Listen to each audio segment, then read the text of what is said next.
In last part, we have started the electric motor.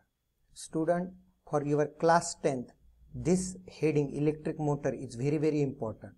You should have sufficient practice to draw a proper labeled diagram of the electric motor and also of the explanation. So let us dictate about the electric motor, whatever we have studied. So what is the construction of this electric motor? So construction of electric motor. It consists of a rectangular loop of copper wire having a resistive coating. So the first part is it consists of rectangular loop, that is ABCD, of copper wire having resistive coating.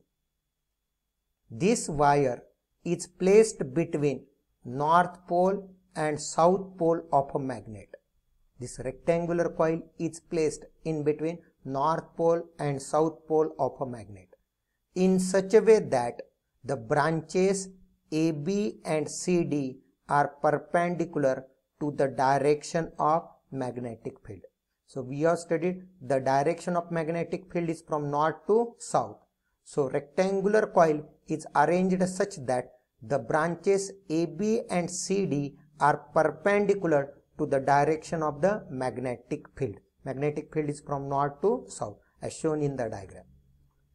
The two ends of the loop are connected to the two halves X and Y of the split ring. This I already described to you. The ends of the rectangular coil ABCD are connected to the two halves. Halves means two half. This is the plural form of half. Two halves X and Y of the split ring. Next point, the two halves of the ring have resistive coating on their inner surfaces. The two halves have a resistive coating on the inner surfaces and are tightly fixed on the axle or shaft. So that two halves having inner surface resistive are fitted on the axle or the shaft. The two halves of the split ring X and Y have their outer conducting surfaces in contact with the two stationary brushes E and F respectively. So that two halves X and Y have their outer conducting surface. So the outer part of the split rings is in contact with the two stationary brushes E and F. So stationary brushes remains at rest, stationary, and rectangular coil with the split ring and the axles are rotating. So this is about the construction. This construction includes the four different points. One is rectangular coil, another one is this magnetic poles north and south, third one is split ring, and fourth one is that carbon brushes. I will once again repeat. In construction, there is a description of the four different points. One is rectangular coil, second one is the two poles of the magnet north and south, next one is the split ring, and fourth one is the carbon brushes. So you have to describe about these four things in the construction. That is the construction of electric motor. Now, what is the working? When current flows from this external batteries, when current flows in branch AB of the loop from A to B, at start as shown in the diagram, the current start flowing in the rectangular coil. We are considering the segment AB. In segment AB, the current will flow from A to B, and the direction of magnetic field is from north pole to south pole. The direction of magnetic field is from north pole to south pole of the magnet according to Fleming's left hand rule. What is according to Fleming's left hand rule? The force is exerted on branch AB and pushes it down. So by the Fleming's left hand rule, so on AB segment the force will act and it will push the segment AB in down. The current in CD branch is in opposite direction to that of AB. The current in CD branch is in opposite direction to that of AB. And the force is exerted on branch CD in upward direction. This is also again by Fleming's left hand rule. The force exerted on branch CD in upward direction. So loop means that rectangular loop. So the loop and the axle starts rotating in anti-clockwise direction. As AB experiences push down and CD experiences push up, so anti-clockwise rotation of the rectangular coil or that loop begins. As the loop rotates, so split ring and the axle also start rotating. After half rotation, the two halves means that split ring.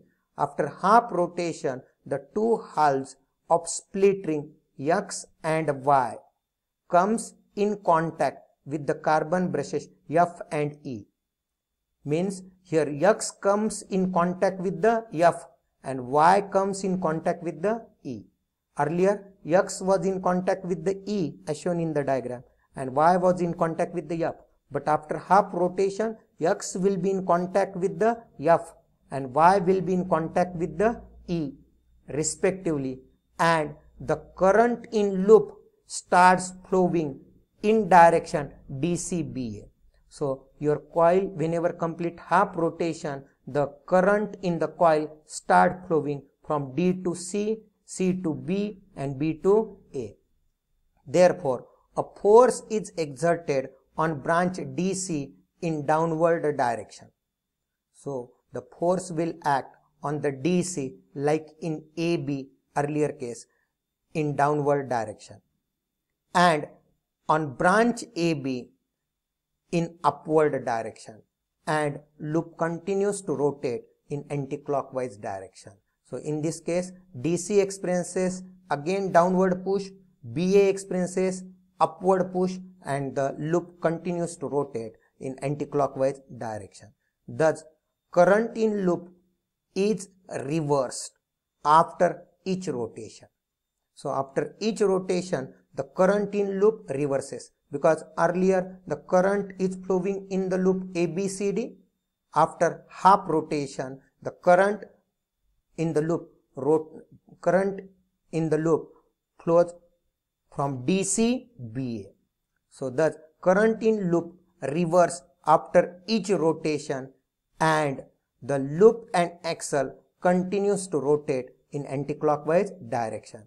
Here in the description we are saying half rotation because with respect to our diagram, after half rotation, so the direction of the current flowing through the rectangular coil will reverse. So that will continue up to one rotation. After one rotation again DC will takes place of BA and BA will be takes place of DC.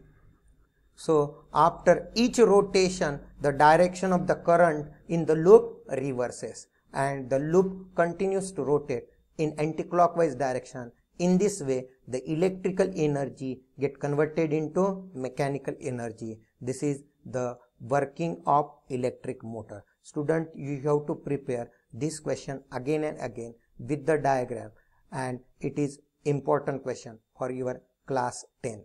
So you revise again and again this Fleming's left hand rule, right hand thumb rule, this electric motor, and one remaining heading, that is the electric generator. All these questions are very, very important in this chapter. See the next heading, galvanometer. What is galvanometer? So galvanometer works on the principle of motor. In it also there is a small motor, small coil which is kept between the two poles of the magnet. It is used to detect the current. This is the actual photo of galvanometer, actual image of the galvanometer. It having the 0 at the middle so that the pointer can deflect to any direction, toward the left or toward right. This galvanometer having the 0 at the middle, it can deflect toward the left or toward the right. So it detects the current. If in your electric circuit there is a presence of the current, then the galvanometer detects. So it is similar to ammeter. Ammeter measures current, galvanometer detects the current, because ammeter is generally connected from positive to negative by considering the polarity, but galvanometer is connected at such a place where the current is not available, and whenever the current is present in the circuit, it will be detected by the galvanometer. So we don't know before connecting the galvanometer which is the positive and which is the negative. In such case, current is detected by this electric device named galvanometer. So galvanometer is a sensitive device used to detect the current. Why it is said as sensitive? Even though very small amount of the current is flowing through the circuit, it will be detected by the galvanometer. Means availability of the current in the electric circuit is detected by the galvanometer. So galvanometer is a sensitive device used to detect current in circuit, and is based on same principle as electric motor. So galvanometer is a sensitive device used to detect current in circuit and is based on same principle as electric motor. A coil is positioned between the two poles of magnet. A coil is positioned, means coil is fixed between two poles of magnet, and pointer is connected to it. So here the pointer is connected to a coil which is fixed between the two poles of the magnet. When current flows through the coil, so here the external connections are made.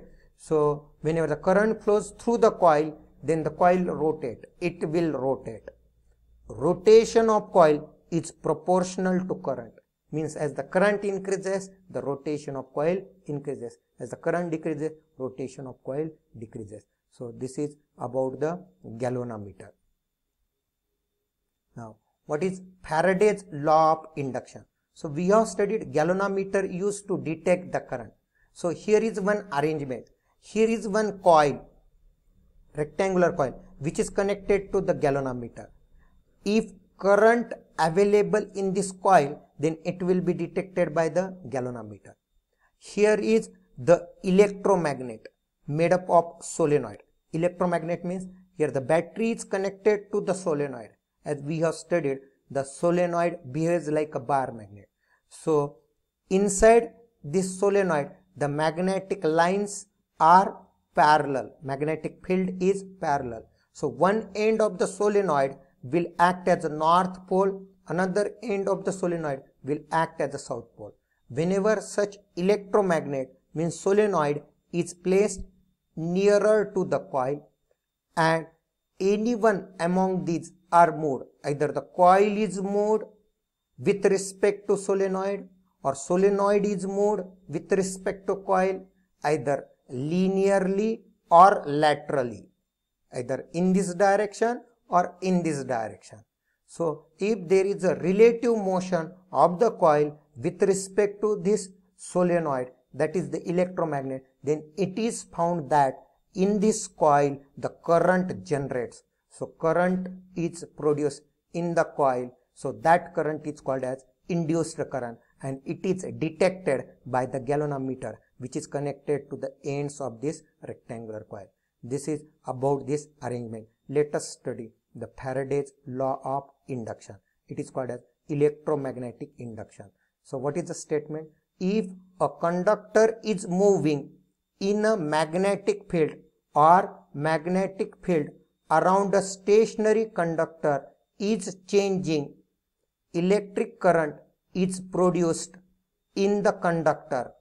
This process of inducing current is called electromagnetic induction. The current induced in coil is called induced current. So let us study this in detail in our next session.